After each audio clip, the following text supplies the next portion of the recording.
Hello students. आज की class में हम क्या करने वाले हैं, क्लास 9th का चैप्टर नंबर 3 और एक्सरसाइज 3.1। इसमें हमारे पास 4 क्वेश्चंस हैं and they are very easy to understand. But before that हम एक्सरसाइज 3.1 स्टार्ट करने से पहले 2-4 कॉन्सेप्ट समझेंगे। सबसे पहला कॉन्सेप्ट क्या है, व्हाट आर नेचुरल नंबर्स। आप सबको पता है जो भी नंबर्स आपके 1, 7, 8, 9, 10 इन्फिनिटी तक जाते हैं, सारे के सारे नंबर्स को हम क्या बोलते हैं, नेचुरल नंबर्स।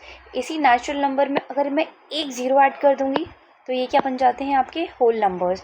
इनकेस किसी को भी कन्फ्यूजन होता है नेचुरल और होल नंबर्स में, आप ऐसे याद कर सकते हैं कि होल नंबर्स में क्या आता है, ओ जो है ज़ीरो की तरह दिखता है, तो होल नंबर्स वो नंबर्स है जिसमें ज़ीरो से स्टार्टिंग होती है। ओके, इसके बाद रैशनल नंबर्स क्या होते हैं, ऐसे नंबर्स जिसे पी बाई क्यू की फॉर्मेट में आप लिख सकते हो, उसको हम बोलते हैं रैशनल नंबर्स। जैसे यहाँ पे ये 2 है, 2 ऐसे अकेले नहीं है, इसके नीचे हमेशा डिनोमिनेटर में 1 होता है। तो 2/1 ले लीजिए, 3/1 ले लीजिए, 45/46 ले लीजिए, ये सारे नंबर्स आपके क्या है, रैशनल नंबर्स। यहाँ पे याद क्या रखना है कि denominator should not be equal to 0। इसका बहुत इंपॉर्टेंट रोल है। क्यों, जैसे ही आपका डिनोमिनेटर 0 हो जाता है, ये क्या बन जाता है, नॉट डिफाइंड, यानी ऐसी फॉर्म एग्जिस्ट ही नहीं करती है मैथ्स में, वो इनवैलिड कंसिडर करी जाएगी। For example 1/0 not defined, 2/0 not defined. But यही केस उल्टा हो जाए, 0/2 तो आंसर 0, 0/1 तो आंसर 0।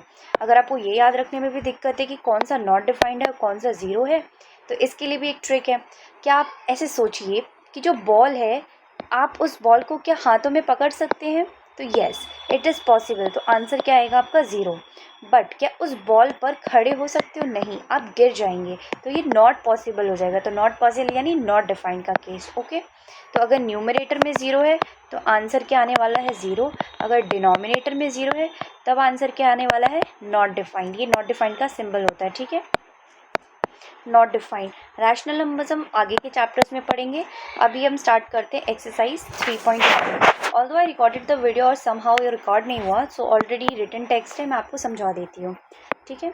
तो सबसे पहले यहाँ पर क्वेश्चन है कि एक मर्चेंट है, मर्चेंट यानी एक दुकानदार टाइप समझ लीजिए, जो कि सामान इंपोर्ट एक्सपोर्ट कर रहा है। तो उसको अपना, जैसे हम पैसे देते हैं, लेन देन करते हैं सामान खरीदने पर, तो इनका भी एक्सचेंज हो रहा है। वो क्या कर रहे हैं, 15 इनगॉट्स मिलते हैं उसको हर 2 बैग्स ऑफ स्पाइसेस के लिए, ठीक है। अगर वो 15 इनगॉट्स देगा तो उसको 2 बैग्स ऑफ स्पाइसेस मिलेंगे। या तो हम ऐसे भी कह सकते हैं कि अगर 2 बैग्स ऑफ स्पाइसेस हम देंगे तो हमको क्या मिलेंगे, 15 इनगॉट्स। ओके, हमें बताना है कि अगर हम 12 बैग्स ऑफ स्पाइसेस दे रहे हैं तो हमको कितने कॉपर इनगॉट्स मिलने वाले हैं। सबसे पहले इसका सोल्यूशन बताने से पहले मैं आपको एक बेसिक आइडिया दे देती हूँ ताकि आपको कोई कन्फ्यूजन ना हो। ओके, जैसे अज्यूम करिए आपके पास 10 चॉकलेट्स का प्राइस दे रखा है ₹100, और मैं पूछना चाहती हूँ कि 15 चॉकलेट्स का प्राइस क्या होगा। तो 15 चॉकलेट्स निकालने से पहले हमें ये पता करना होगा कि एक चॉकलेट का प्राइस क्या है।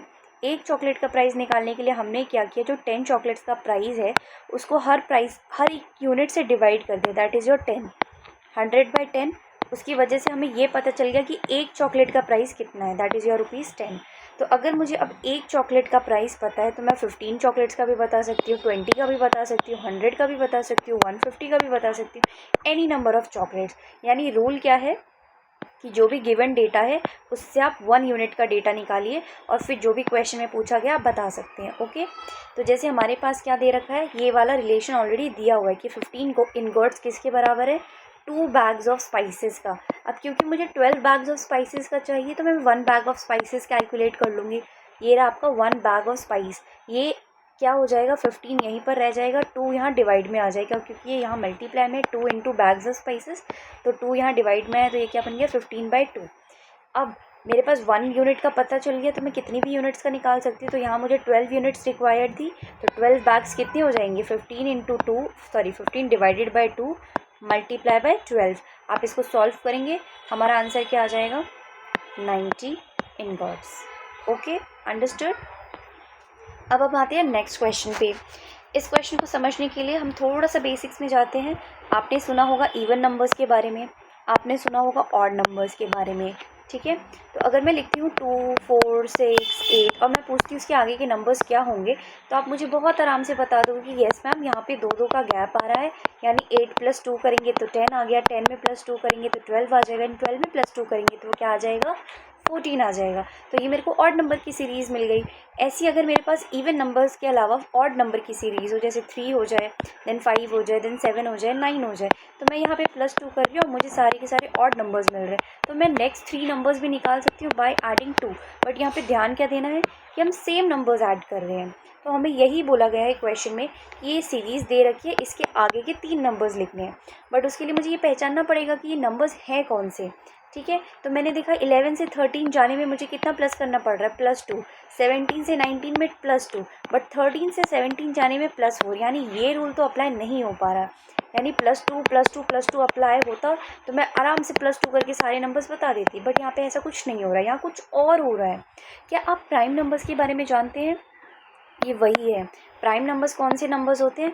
जो अपनी टेबल में आते हैं, यानी इटसेल्फ, या फिर 1 की टेबल में आते हैं। जैसे कि 2, 3, 5, 7, 9, 11, 13, 17, 19। तो अब इसके आगे के नंबर्स पता करना है। तो एक तरीका तो ये है कि 19 के बाद आप लिख लीजिए 20, 21, 22, 23 अप टू थोड़े से नंबर्स, एंड फिर हम चेक करेंगे। अब क्योंकि हमें पता है कि जितने भी डिजिट्स इवन नंबर वाले हैं ये तो 2 की टेबल में भी आएंगे, अपनी टेबल में भी आएंगे और 1 की टेबल में आएंगे। तो ये 3 में आ गए। तो यानी जितने भी इवन नंबर्स हैं 2 को छोड़कर, वो तो यानी कॉम्पोजिट नंबर्स हो गए हैं, यानी वो प्राइम नंबर्स तो नहीं हैं। तो हमें किन नंबर्स को चेक करना चाहिए? 21, 23, 25, 27, 29, 31, 33, 36। अगर मैं इन नंबर्स को देखती हूँ तो इसमें से मैं अगर 21 को कैंसिल करना पड़ेगा। क्यों? क्योंकि 7 के टेबल में आता है भैया, 3 की टेबल में आएगा, 1 की टेबल में आएगा और अपनी खुद की टेबल में आएगा। ये तो 4 हो गए, तो ये वाला कंसिडर हम नहीं करेंगे। 25 5 में आता है, अपनी खुद की टेबल में आता है, और 1 जैसे ही 3 हो जाए उस नंबर को आप छोड़ दीजिए। 3 में आता है, 9 में आता है और अपनी खुद की टेबल में आता है। 29 अपनी टेबल में आता है, 31 अपनी टेबल में आता है और 1 की टेबल में। तो हमें ये 3 नंबर्स मिल गए। अब 33 11 की टेबल में आएगा, अपनी नंबर में आएगा और 1 की टेबल में, तो 3 एक्सीड कर गया, ये भी नहीं होगा। यानी हमें वो नंबर्स मिल गए 29, 31, 29 एंड 23, यानी यही 3 नंबर्स हमको चाहिए थे। ओके, अब आते हैं थर्ड क्वेश्चन पर। थर्ड क्वेश्चन क्या करता है कि क्लोज अंडर एडिशन होता है अगर वो नेचुरल नंबर होता है। इसका मतलब क्या है कि जब भी आप किसी भी 2 नंबर्स को ऐड कर रहे हो, 2 नेचुरल नंबर्स को, तो जो आंसर आएगा वो भी नेचुरल नंबर होगा, ऐसा ये कहना चाहता है। तो ये कह रहा है कि आपको चेक करना है कि अगर आप सब्ट्रैक्शन में ये रूल अप्लाई करते हो तो क्या ये आंसर वैलिड होता है कि नहीं। अब कोई छोटे नंबर्स भी ले सकते हो, जैसे 5 - 4, ये भी नेचुरल नंबर है, ये भी नेचुरल नंबर है। आंसर क्या आ रहा है? 1, जो कि एक नेचुरल नंबर है। 5 - 3 क्या हो जाएगा आपका? 5 - 3 2 हो जाएगा। क्या ये नेचुरल नंबर है? येस। बट इसमें एक एक्सेप्शन ले सकते हैं हम। मुझे आपको एक एक्सेप्शन समझाना है। एक्सेप्शन का जो केस है, अगर मैं 2 - 2, ये है तो एक, क्या है ये? नेचुरल नंबर्स, बट इसका आंसर क्या आ रहा है? 0, और 0 क्या है? Whole numbers. बट इस रूल को हम कंसिडर नहीं करते हैं, क्योंकि इन्होंने क्या बोला कि सारे जो natural numbers are closed under, यानी इसमें पॉसिबिलिटी नहीं है कि आपका आंसर 0 आए, क्योंकि अगर आप 0 + 0, 0 तो होल नंबर होता है, तो एटलीस्ट इसमें इतना नहीं होगा। सब्ट्रैक्शन के केस में हम क्या करेंगे, एक ये पॉइंट ऐड करेंगे यहाँ पर कि येस, ये सबका आंसर तो ठीक आ रहा है, बट अगर हमारे पास सेम नंबर्स ले लीजिए आप, 2 - 2 = 0, तो ये क्या हो जाएगा? एक whole number, not a natural number. तो ठीक है, ये नेचुरल नंबर्स कहाँ से कहाँ तक होते हैं? आपके 1 से लेके इन्फिनिटी तक। बट अगर आप सेम नंबर्स माइनस करते हैं तो होल नंबर्स आने लगेंगे। तो हम ये कह सकते हैं कि सब्ट्रैक्शन में ये रूल अप्लाई नहीं करता है, बिकॉज अगर आप सेम नंबर्स को सब्ट्रैक्ट करेंगे आपका आंसर क्या आ जाएगा? 0, which is a whole number. Understood? चलिए अब हम क्वेश्चन नंबर 4 करते हैं। इसमें बोला गया है कि आपके पास जो आपकी फिंगर्स होती हैं, आपका हैंड है, उसमें हमारे जॉइंट्स होते हैं। जॉइंट्स की वजह से आप फिंगर्स टर्न कर पाते हैं, ट्विस्ट कर पाते हैं। और जब हमारे पास 2 जॉइंट्स होते हैं और जब हम जॉइंट्स को कैलकुलेट करते हैं with the help of our thumb, तो ये नंबर्स कितने आते हैं? या तो आप ऐसे काउंट कर लीजिए 1 2 3 4 5 6 7 8 9 10 11 12, तो ये आंसर कितना आ जाएगा? 12 डायरेक्टली। या तो आप ऐसे करिए कि नंबर ऑफ़ फिंगर्स कितनी है? 4, नंबर ऑफ़ जॉइंट्स कितने हैं? 3, और जब इसको कैलकुलेट करोगे तो आंसर कितना आ जाएगा आपका? 12। आई होप आपको ये समझ आया हो। और इसमें ये जो लाइन लिखी है कि बेस 12 का सिस्टम क्या है, तो एक्चुअली में क्या था कि अगर आप 10 एज अ नंबर लेते तो इसको डिवाइड करने में बहुत मुश्किल होती थी, तो we took 12 as a base number. ये क्या था? 2 से भी डिविजिबल है, 3 से भी डिविजिबल है, 4 से भी डिविजिबल है, 6 से भी डिविजिबल है। तो जिसकी वजह से जो मर्चेंट्स रहते हैं या ट्रेडर्स होते हैं उनको एक्सचेंज करने में बहुत आसानी होती थी। तो हमें बस यही वाली चीज़ को यहाँ एक्सप्लेन करना है, ठीक है। I hope the video is helpful for you, और अगर आपको और आगे वीडियोज़ चाहिए तो do comment. I hope it helps you. Bye bye.